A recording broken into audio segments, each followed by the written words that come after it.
کے قانون کے مقابلے میں کسی اور کا قانون مانا جا رہا ہے، یہ بھی شرک کی ایک روش ہے۔ اسی کے حکم کا اختیار اللہ کے لیے ہے۔ سورۃ الانعام آیت نمبر 57، سورہ یوسف آیت نمبر 40، سورہ یوسف آیت نمبر 67، اللہ نے فرمایا ان الحکم الا للہ، حکم کا اختیار فقط اللہ کے لیے ہے۔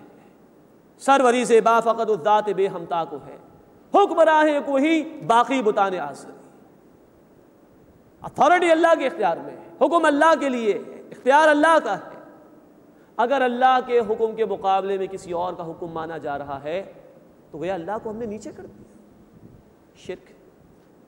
اللہ فرماتے ہیں سورۃ المائدہ آیت نمبر 44، سورۃ المائدہ آیت نمبر 45 اور سورۃ المائدہ آیت نمبر 47 میں من لم يحكم بما انزل الله فاولئك هم الكافرون من لم يحكم بما انزل الله فاولئك هم الظالمون من لم يحكم بما انزل الله فاولئك هم الفاسقون۔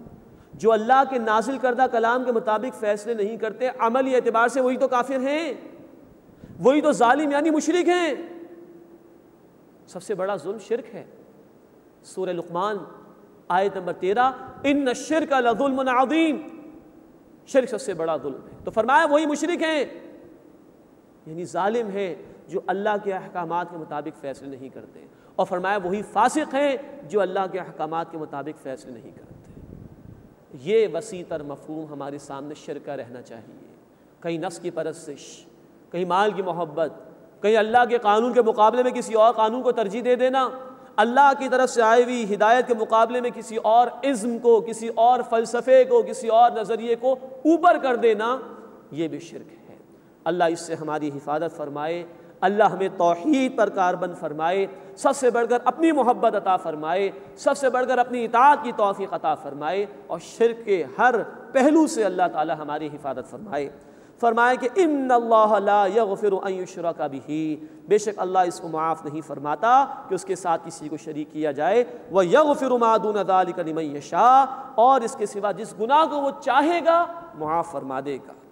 ومن یشرک باللہ، اور جو اللہ کے ساتھ کسی کو شریک ٹھہرائے فقد ضل ضلالا بعیدا، تو وہ بہت دور کی گمراہی میں پڑ گئے۔ اب مشرکین کا کچھ ذکر آ رہا ہے۔ ان یدعون من دونہ الا اناثا، وہ تو اللہ کے سوا صرف عورتوں کو ہی پکارتے ہیں۔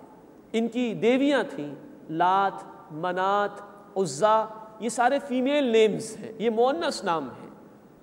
اسی طرح یہ فرشتوں کو اللہ کی بیٹیاں قرار دیتے تھے، ان کی بھی پرستش کی بات کرتے تھے۔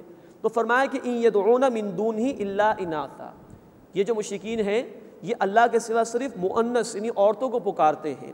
وَإِن يَدْعُونَ إِلَّا شَيْطَانًا مَرِيدًا، اور نہیں پکارتے مگر سرکش شیطان کو۔ لعنہ اللہ، اللہ نے اس شیطان پر لعنت فرمائی۔ وَقَالَ لَأَتَّخِذَنَّ مِنْ عِبَادِكَ نَصِيبًا مَفْرُوضًا، اور اس نے کہا یعنی شیطان نے کہ میں تیرے بندوں میں سے اپنا حصہ ضرور لوں گا، مقرر کردہ۔ وَلَأُضِلَّنَّهُمْ وَلَأُمَنِّيَنَّهُمْ وَلَآمُرَنَّهُمْ فَلَيُبَتِّكُنَّ آذَانَ الْأَنْعَامِ، اور میں انہیں ضرور بہکاؤں گا، ضرور امیدیں دلاؤں گا، اور انہیں سکھاؤں گا تو وہ ضرور چیریں گے بتوں کے خاطر جانوروں کے کان۔ وَلَآمُرَنَّهُمْ فَلَيُغَيِّرُنَّ خَلْقَ اللَّهِ، اور میں انہیں سکھاؤں گا تو وہ اللہ کی تخلیق میں تبدیلی کر دیں گے۔ یہ ہے شیطانی ایجنڈا، اور آج جس دور میں ہم زندگی بسر کر رہے ہیں، شیطان کے ایجنٹس اس کام میں اس کے ساتھ شریک ہیں۔ قرآن حکیم کی آخری آیت بتا رہی ہے من الجنۃ والناس، اس کے چیلے، اس کے ایجنٹس جنات میں سے بھی ہیں، انسانوں میں سے بھی ہیں۔ آج آپ دیکھیے فطرت کے خلاف بغاوت، ہم جنس پرستی امریکہ میں، برطانیہ میں، کینیڈا میں، بیلجیم میں، جرمنی میں، ہالینڈ میں لیگلائز کر دیا گیا، اس کو ہومو سیکچولیٹی لیگلائز کر دی گئی۔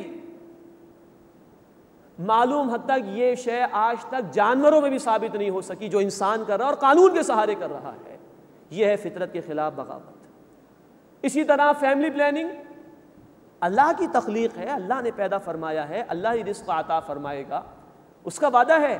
سورہ ہود آیت نمبر 6 ما من دابۃ فی الارض الا علی اللہ رزقھا، زمین پر کوئی جاندار نہیں جس کی رزق کی ذمہ داری اللہ پر نہ ہو۔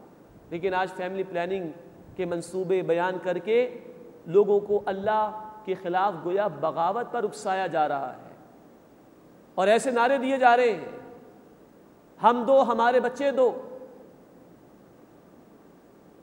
ایک کے بعد ابھی نہیں، دو کے بعد کبھی نہیں، یہ نعرے دیے جا رہے ہیں۔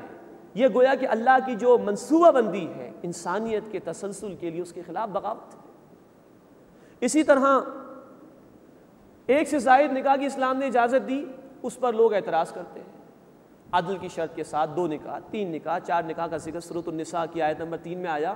انسانیت آج اعتراض کر رہی ہے اس پر، لیکن مغرب میں نکاح کی کوئی پابندی نہیں رہی، جس طرح چاہو Jio, live as you wish، جس طرح چاہو زندگی بسر کرو، اس میں کوئی اعتراض نہیں کسی کو۔ ناجائز بچوں کی کثرت ہے، امریکہ کے پریزیڈنٹ صاحب نے کہہ دیا ان قریب ہماری قوم کی عظیم اکثریت جو ہے وہ ناجائز بچوں پر مشتمل ہوگی۔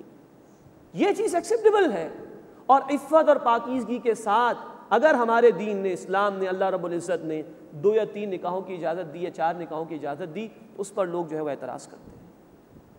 غور فرمائیے، یہ ہے شیطانی ایجنڈا۔ شیطانی کاموں میں خوب خرچ کرو، بے حیائی کے کاموں میں، فحاشی کے کاموں کے اندر، یہ اس راستے پر تو لگا دیا گیا، لیکن اللہ کا دین ہے، اس کے تقاضے ہیں، اس کے راستے میں خرچ کرنے کے لیے تیار نہیں۔ اسی طرح عورت کے لیے اس کا اصل دائرہ کار گھر مقرر کیا گیا۔ قرآن ہمیں کہتا ہے سورۃ الاحزاب آیت نمبر 33 میں وَقَرْنَ فِي بُيُوتِكُنَّ، عورتوں سے کہا گیا اپنے گھروں میں ٹک کر رہو۔ یہی فطری ان کا نظام ہے جو اللہ نے مقرر فرمایا، عورت کو مامتا دی ہے، گھر کا نظام چلانے کی صلاحیت عورت کو دی گئی ہے، نہ کہ مرد کو، اس کا دائرہ کار گھر تھا، لیکن آج عورت کو کھلونا بنا کر پیش کر دیا گیا ہے، اس کو برابری کے نعروں کے ذریعے لایا گیا اور اس کو ظلم کا اور بربریت کا نشانہ بنایا گیا۔ یہی وجہ ہے کہ رشیا کے سابق صدر گورباچوف کو کہنا پڑا اب ہمیں ایک ایسی تحریک چلانی چاہیے کہ وہ عورت جس کو ہم نے باہر لا کر کاروباری زندگی میں کھڑا کر دیا، اس کو دوبارہ اس کے اصل مقام گھر تک پہنچا دیا جائے۔ یہ ہے شیطانی ایجنڈے سارے جو آج پائے تکمیل کو پہنچ رہے ہیں۔ اللہ ہمیں توفیق عطا فرمائے، ہم رحمان کو ماننے والے ہیں، اللہ ہمیں اپنے احکامات کو مانتے ہوئے اس پر عمل کرنے کی توفیق عطا فرمائے اور شیطانی ایجنڈے کو ناکام بنانے کی توفیق عطا فرمائے۔ فرمایا وَلَآمُرَنَّهُمْ فَلَيُغَيِّرُنَّ خَلْقَ اللَّهِ، اور میں انہیں حکم دوں گا، انہیں سکھاؤں گا تو وہ اللہ کی تخلیق میں تبدیلی کریں گے۔ ایک اور بات اس میں نوٹ فرمائی، حکم کی تبدیلی جو آج بظاہر بڑی چمک دمک کے ساتھ ہمارے معاشروں میں نظر آتی ہے، بڑا اس کو ایکسیپٹ کیا گیا ہے، وہ ہے مردوں اور عورتوں کی برابری کی بات، اور مرد عورتوں کی سی شکلیں اختیار کر رہے ہیں، لباس، بالوں کا اسٹائل، اور عورتیں مردوں کی سی شکل اختیار کر رہی ہیں۔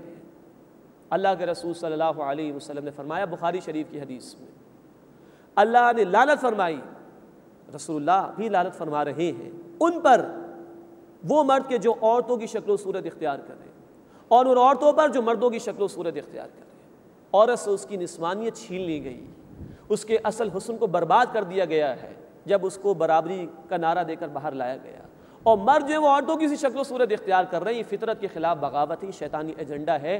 اللہ ہمیں سمجھ عطا فرمائے اور اپنے احکامات پر عمل کرنے کی توفیق عطا فرمائے۔ وَمَن يَتَّخِذِ الشَّيْطَانَ وَلِيًّا مِّن دُونِ اللَّهِ، اور جو اللہ کے سوا شیطان کو دوست بنائے گا، فقد خسر خسرانا مبینا، تو واضح نقصان میں پڑ گیا۔ یعیدہم ویمنیہم، وہ شیطان ان کو وعدے دیتا ہے اور امیدیں دلاتا ہے۔ وما یعیدہم الشیطان الا غرورا، اور شیطان جو انہیں وعدے دیتا ہے وہ دھوکے و فریب کے سوا کچھ نہیں ہے۔ اولئک مأواہم جہنم، یہی لوگ ہیں جن کا ٹھکانہ جہنم ہے۔ ولا یجدون عنہا محیصا، اور وہ اس سے بھاگنے کی کوئی جگہ نہیں پائیں گے۔ اللہ اس برے انجام سے ہماری حفاظت فرمائے۔ اس کے مقابلے میں رحمان کے ماننے والے، ان کا ذکر آ رہا ہے، والذین آمنوا وعملوا الصالحات، اور جو لوگ ایمان لائے اور انہوں نے نیک اعمال کیے، سندخلہم جنات تجری من تحتہا الانہار، ہم ان قریب انہیں باغات میں داخل کریں گے جن کے نیچے نہریں جاری ہیں، خالدین فیہا ابدا، وہ ان میں ہمیشہ ہمیشہ رہیں گے۔ اللہم انا نسألک الجنہ، اے اللہ ہم تجھ سے جنت کا سوال کرتے ہیں۔ وعد اللہ حقا، یہ اللہ کا وعدہ ہے بالکل سچا۔ ومن اصدق من اللہ قیلا، اور اللہ سے زیادہ بات کے اعتبار سے کون سچا ہوگا۔ اس کے بعد یہ بات بیان کی جا رہی ہے کہ محض تمناؤں سے کچھ نہیں ہوتا، جب تک کہ انسان محنت نہ کرے اس کی نجات ممکن نہیں۔ لیس بامانیکم ولا امانی اہل الکتاب، نجات کا انحصار نہ تمہاری تمناؤں پر ہے مسلمانوں،